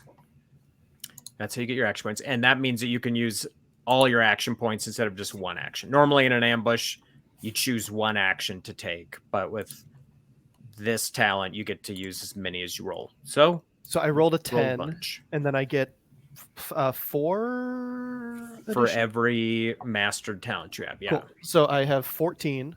Great. So I would like to just bash and bash and bash.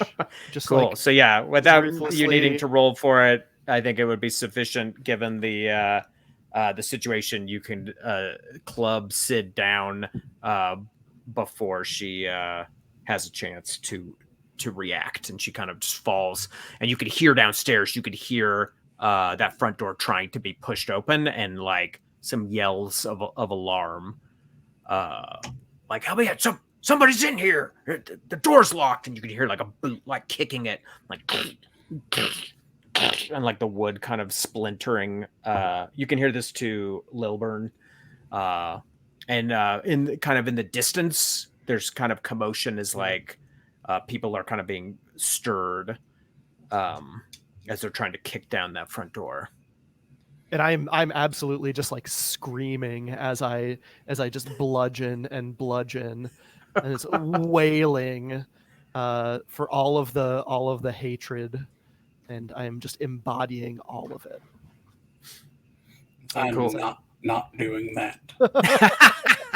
Yeah, you're just standing there, and Jim Lawry, who is one of the most notorious gang leaders, now looks. You kind of just see him in this pale light. Lillburn, he's just this incredibly average looking man lying there kind of twisted in his bed, dead. All of the aura of menace that you knew him to have evaporated as he's standing there, and you hear there's like a large crunch from downstairs as the door jamb has been kicked free, and there's like boots on the stairs, and you can hear boots kind of coming in downstairs. And Ashen, you can see, you're at the top of the stairs, you can see shadows coming up the stairs with guns as gang members are coming up. Does that guy still have the viper on his arm? You don't know who's coming up the stairs, but you know that one of them did. If the viper sees me, it is very, very afraid of me. Yeah, it won't want to have anything to do with you. Cool. So go ahead and give me reflex rolls, assuming unless you want to just stand where you are. Oh no.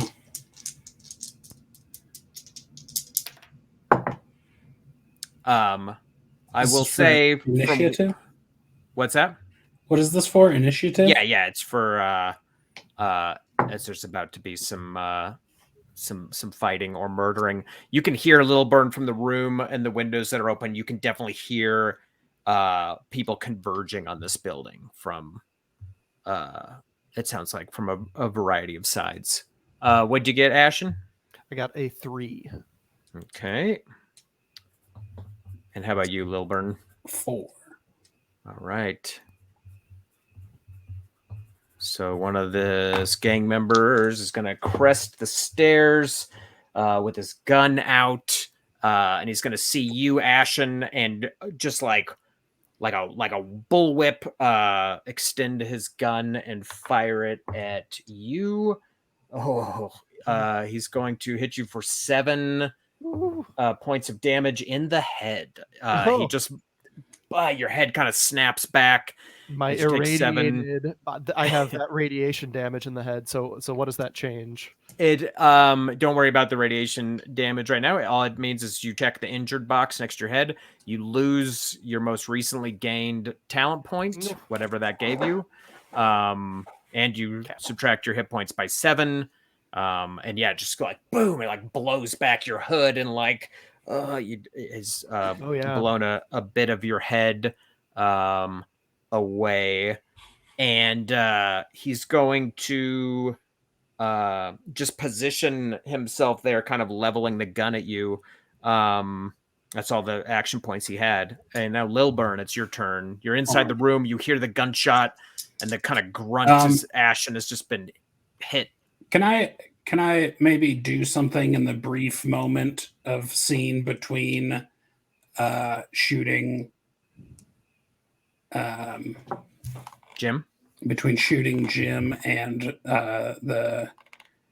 his boys getting through the door? What's that? It's yeah, okay. I think I would just walk over to Jim's dresser, and on top of it is Lillburn's guns. Cool. Yeah, let's say... And just sort of sling the gun belt over his shoulder. There's 2 6 guns there, made from this red steel that you can only get in Parson.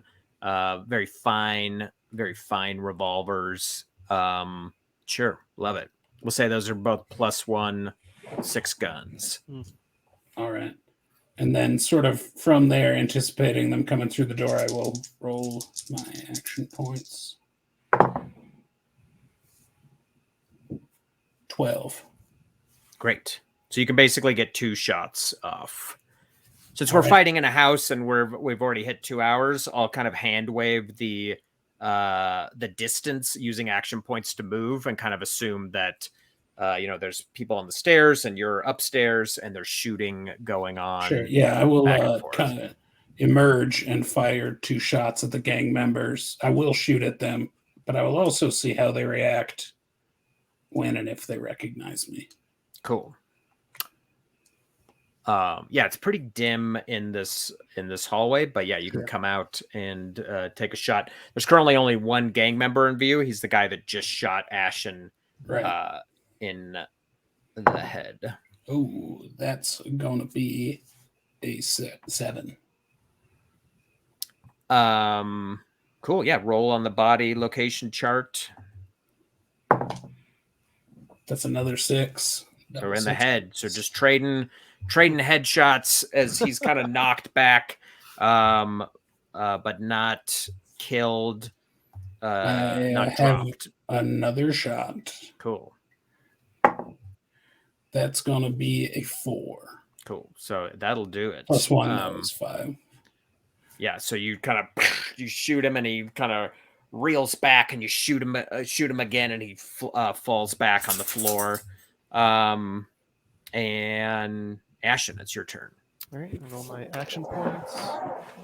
Unless you wanted to do anything else, Lillburn. If you wanted to move or something, just tell me what you wanted to do. I'm gonna walk to the top of the stairs. Cool. We'll say that's all of your action points. Beautiful.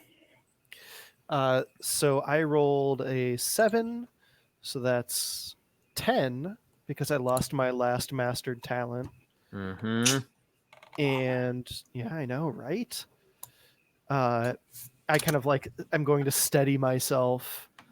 And at this point, Lillburn has stepped between me and the oncoming goons. So I will... the stairwell is kind of open from the top, and there's just a bit of a railing. So if you wanted to kind of go over the side... Batman style, you could do that. So how far down is the next guy? He's not far down. Would I be able to hit him with my chain? When you come, you could see there's basically a line of guys charging up the stairs. Okay, cool. So then I'm just gonna sweep my chain down and try to like just sweep whoever the first person is and try Cool. to It's the move- guy. He's got that adder on his arm, and he's you can see that he's got it cocked to throw it, just like the real asshole move. And as you kind of come over that, the snake sort of like like lightning kind of like whips around, and he's like, "God damn, Ellie, got that!" And it's kind of like whipping all. It's like not cooperating and kind of flailing all around and trying to get away from you and off of him. This is definitely the asshole that I want to hit in the face with my chain. So I will roll. So for every chonk with the chain, it costs you 4 action points, and each Cool. one you do a damage roll. I got 2 of those then. The first one And I think your damage And the chain modifier is is minus one. -3 or -1. says -1. Great. So that's 2 for the first one, Okay. and 4 for the second one. Cool. Yeah. So you kind of chonk him twice, but without any critical damage, but hurting him for sure. And hopefully like setting the adder loose to. Yeah, I'll say that in all the fracas, the snake has fallen to the floor and has slithered down, but you can kind of see the reaction of guys as it's clearly like slid down between their legs or, down the stairs. All right, now it's that guy's turn. And he is going to draw, and he kind of looks up. He sees you, and he sees Graves at the top of the stairs, and he's kind of like, you can see even in this dim light, he grows a shade paler when he sees Graves. And it looked like he was drawing his gun up toward Graves, but instead he kind of pulls it around towards you, Ashen, and he fires, and he will hit you for 2 damage. Okay. All right. The fellow behind him, there's 3 more guys coming up the stairs behind him, is going to shoot at you, Graves, twice. He can't quite see. He just sees, there's a cloud of a bit of gun smoke at the top of the stairs, and he sees you kind of standing at the top of the stairs. He's going to hit you for 5, and you're going to be injured in your right leg. And then he's going to miss with his second shot. It's going to like wind by. Actually, if we're playing by the rules of the game, his buddy who's adjacent to you gets that missed shot and takes 3 damage. And like you see him kind of get shot in the back. The next guy is going to shoot. He can only shoot once. He's going to shoot at you, Graves. You're going to take 4 more damage. And then the last guy also has just enough for 1 shot, is going to shoot you.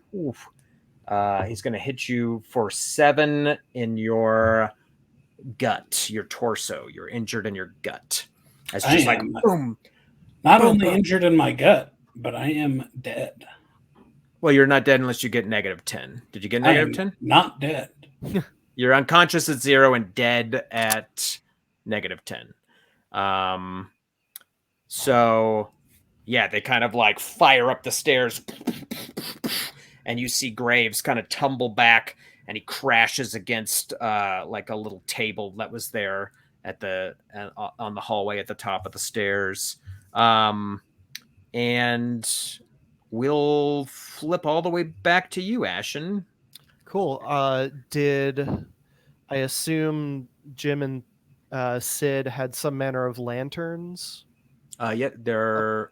I won't make you roll for it. There are lanterns. Dimly lit maybe like matches or something. There was also a lantern on the table that it wasn't lit, but on the table that Lillburn just crashed into, there was a lantern as well. Was there some sort of like flint, a lighting mechanism? Give me a focus roll just for fun. That's a 7. 7. Yeah, there's kind of these crude matches that fell out of the drawer from the table. Cool. Let me roll my AP. That's an 11. So I would like to tear a chunk of fabric off of my cloak and cram it into the fire water bottle. Okay. And ignite it and pitch it down toward the bottom of the stairs. Love it. Cool. Yeah, it does exactly what you think it would do. It the glass breaks and just fire, just liquid fire. And if I have any action points left, I also want to send one of the lanterns down to get the oil going. Cool. Yeah, I'll just give it to Acknowledging, you. yeah, just fill the floor below us with fire. What's that? Fill the floor beneath us with fire, just as much as I can.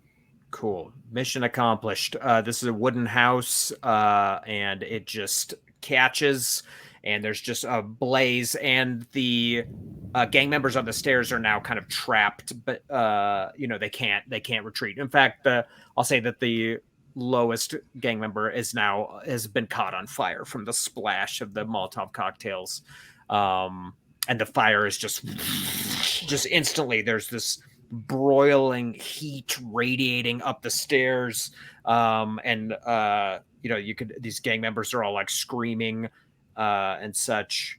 Cool. Is that your turn?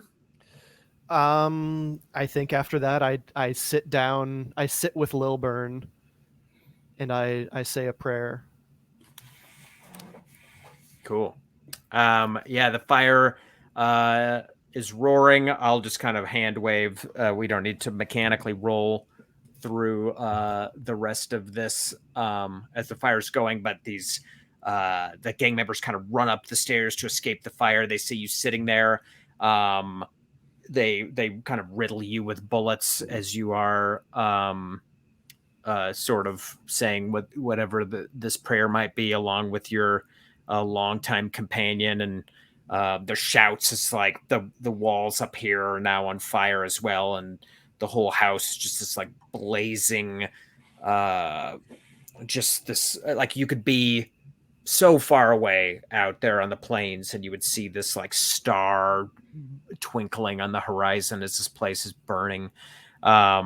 And the whole place goes up, and these guys are kind of fighting through the fire to like jump out the windows and stuff, leaving you and Lillburn kind of laying there on the burning floor as the whole house is consumed. And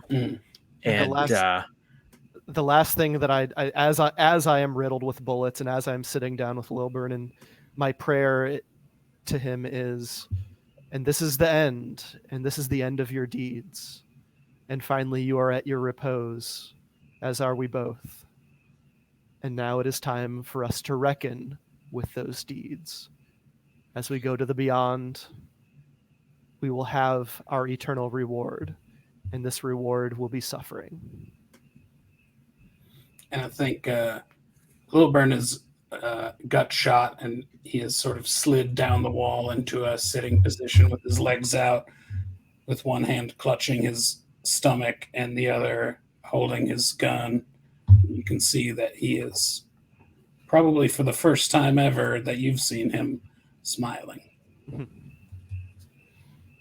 And I smile too. Love it. The end. Perfect ending, you two. Great. Oh boy. What up? Sorry. Oh, brutal, devastating. I love it. What a game, you two. Smash Mouth plays in the background. Thanks for watching.